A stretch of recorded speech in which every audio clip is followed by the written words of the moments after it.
Ang promotional campaign para sa Spider-Man 4 ay puspusan na. May mga bagong stills na inilabas. Nagbigay ng isang malaking interview si Tom Holland. At syempre lahat ng ito ay hihimayin natin para sa inyo sa susunod na ilang minuto. At pag-uusapan din natin ang premiere ng The Punisher at syempre ang Disney Upfront. Isang presentasyon na dinaluhan ni Downey Jr., Tom Hiddleston at Paul Bettany na nagpakita ng hinaharap ng Marvel. Mga kaibigan, huwag kalimutang mag-iwan ng like at ng inyong rating para sa special episode ng The Punisher sa mga komento. Pero magsimula tayo sa Upfront, ang traditional na event ng Disney para sa mga advertiser. Bigla na lang sumulpot doon si Robert Downey Jr. para ipakilala ang serye tungkol kay Vision. Malamang, hindi ito nangangahulugan na ang serye ay konektado sa Doomsday at malaki ang pusta nila dito.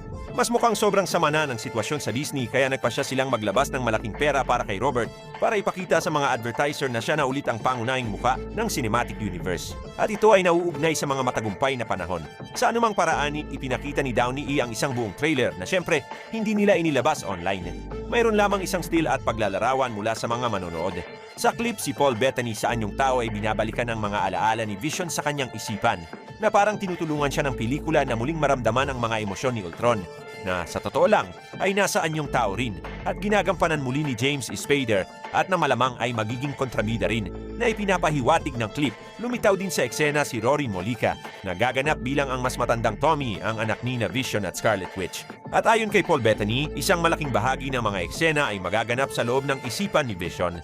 Sa totoo lang, nagpasya lang ang Marvel na magtipid sa graphics at para hindi na i-render sina Vision at Ultron, ilalagay nila ang bahagi ng mga kaganapan ng serye sa isipan ni Vision na ayon kay Bettany, bilang isang android ay patuloy na lumilikha at kumokopya ng artipisyal na katalinuhan sa kanyang isipan. Sa kanila, mismong si White Vision ang haharap. Kinumpirma ni Bettany na kasama sa artipisyal na katalinuhan sa kanyang isipan si Ultron. Ngunit dahil siya ay isang psychopath, gumawa si Vision ng isang espesyal na firewall para sa kanyang isipan. Gayunpaman ayon sa aktor, tanging si Ultron sa lahat ng mga artipisyal na katalinuhan ang sapat na matalino para tulungan si White Vision. Sa pangkalahatan, lahat ay tumuturo sa katotohanan na si Ultron ay makakawala.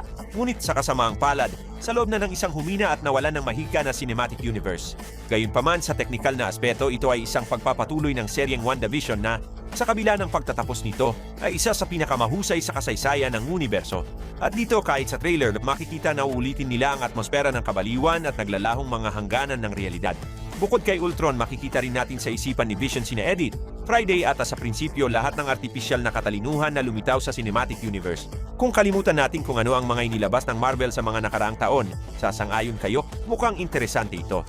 At ang tulad ng inanunsyo ni Downey Jr., darating ang serye sa Disney Plus sa ika-14 ng Oktubre.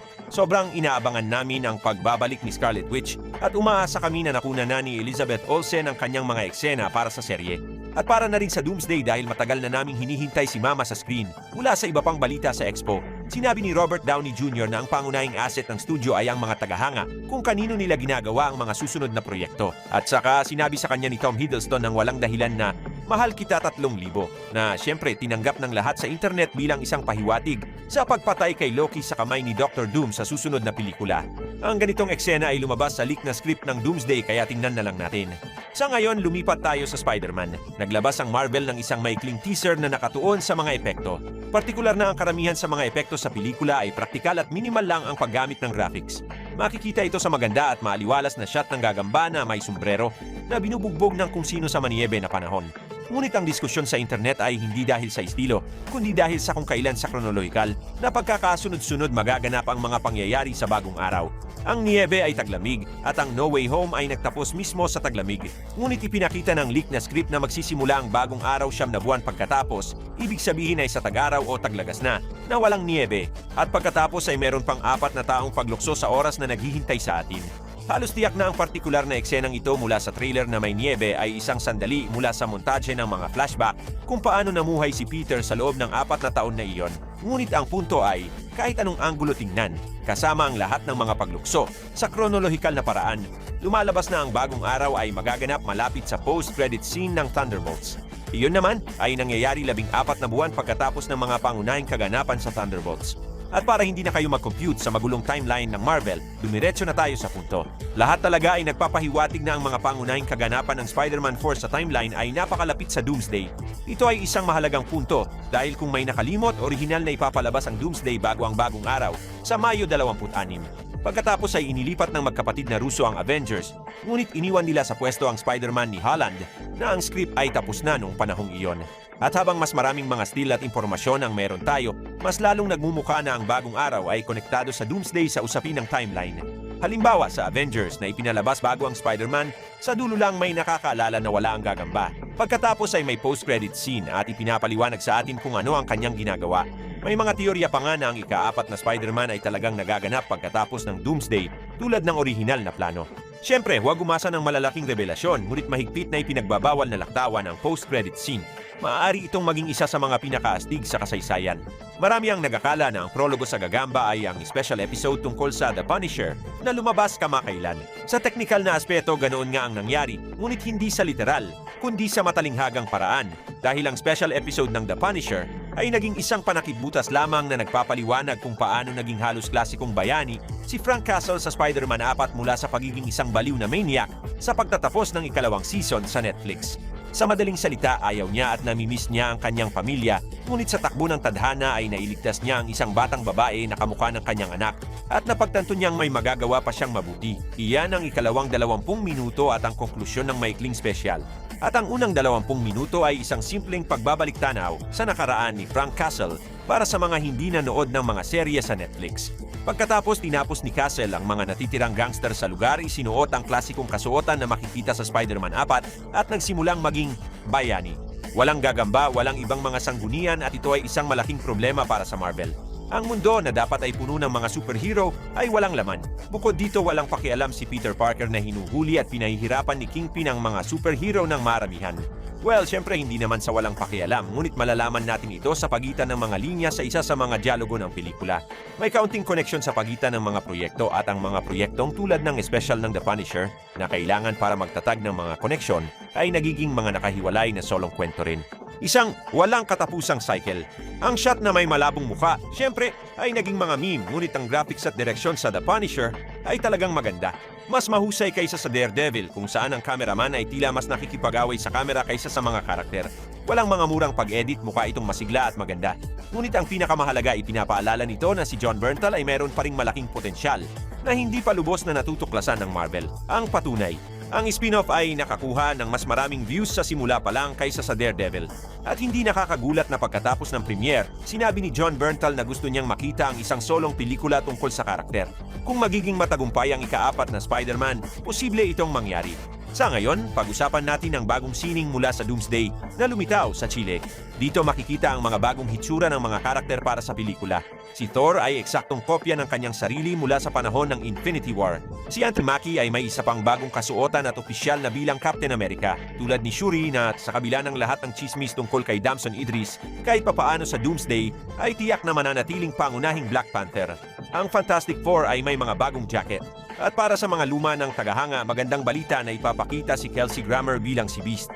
At sana'y hindi suportahan ng Marvel ang trend kung saan ang mga modernong pelikula ay mas masahol pa kaysa sa mga pelikula mula sa 2000. Hindi inaasahang maingay din sa DC kung saan sinimulan ni Matt Reeves ang promotional campaign para sa The Batman 2. Bilang panimula, kinumpirma ng direktor ang partisipasyon ni Scarlett Johansson at Sebastian Stan sa proyekto. Ngunit hindi dyan nagtatapos ang pagdating ng mga alamat mula sa Marvel dahil dinala rin ni Reeves sa DC si Brian Tyree Henry na gumanap bilang Pastos sa Eternals. At nag-publish din siya ng mga larawan na may nibe sa paligid ng sasakyan ni Batman na siyempre itinuring ng marami bilang isang pahiwatig sa paglitaw ni Mr. Freeze. May mga nagsasabi pa na gaganap sa kanya si Sebastian Koch, isa pang aktor na inanunsyo ni Reeves ng walang tiyak na papel. Sa anumang kaso, ang cast ay mukhang magiging star-studded at seryoso ang direktor na patahimikin ang mga kritiko. Ganon din ang masasabi sa mga gumawa ng Green Lantern na sobrang binatikos dahil sa kakulangan ng kulay berde sa mga trailer kaya't kinailangan nilang alisin ang mga ito sa lahat ng platform at i-relaunch ang promotional campaign. Ginawa nila ito sa pamamagitan ng isang bagong batch ng mga still at panayam mula sa mga aktor. Sa mga ito, sinabi nila na sa kronolohikal na paraan, bahagi ng mga kaganapan sa serye ay magaganap sa 2016 at bahagi sa 26. Ang pangunahing kontrabida ay talagang si Sinestro at inaasahan ang malalaking pagbabago sa canon. Si Jon Stewart, hindi tulad sa canon, ay hindi magiging isang piniling may-ari ng singsing, kundi isang intern. Pipiliin siya ng Green Lantern Corps kung sakaling mamatay si Hal Jordan. Nakakaiba dahil sa comics, ang singsing mismo ang pumipili ng may-ari nito, hindi ang kabaliktaran. Ayon sa showrunner, may katuturan ng lahat ng ito, ngunit sa ngayon hindi pa masyadong epektibo ang pagtugon sa krisis. Kahit si James Gunn ay nakakatanggap ng spam na may negatibong komento tungkol sa serye sa Twitter. Kaya tingnan natin kung makakagulat ang bagong DC. Si Gunn mismo ay nakatuon sa Superman 2 at doon ay nabubuo ang isang tunay na Justice League. Bukod kay Adria Arjona na gaganap bilang isang alien na bersyon ng Wonder Woman, naiulat na nakita rin si Jason Momoa sa set sa Atlanta. Bukod dito, ipinahayag ni Eddie Gateji, Micaela Hoover at sa madaling salita, lahat ng aktor mula sa unang bahagi na naghahanda na sila para sa pelikula. At syempre nakita sa set si Millie Alcock na gayunpaman ay maaaring dumaan doon para sa mga karagdagang pag-shoot para sa kanyang sariling pelikula. Sa kanya, sa pamamagitan ng paraan ay gumaganda ang mga pagtataya. Tinasa ng mga analis ng Quorum ang interes sa Supergirl sa iba't ibang platform na bahagyang mas mataas kaysa sa Mortal Kombat 2, 53 laban sa 48. Karaniwan ang mga numerong ito ay nauugnay sa huling kita at masasabi na sa Estados Unidos sa pagbubukas nito ang pelikula ni Millie Alcock ayon sa mga pagtataya ay kikita ng humigit kumulang 60 milyon. Ngunit iyon ay ngayon at ang promotional campaign ay paparating pa lang kaya't may pagkakataon ng Warner Brothers na itaas ang bilang na iyon sa 100 na maglalagay sa Supergirl sa parehong antas ng Fantastic Four. Magagawa kaya ito ni Gunn at naniniwala ba kayo sa Supergirl?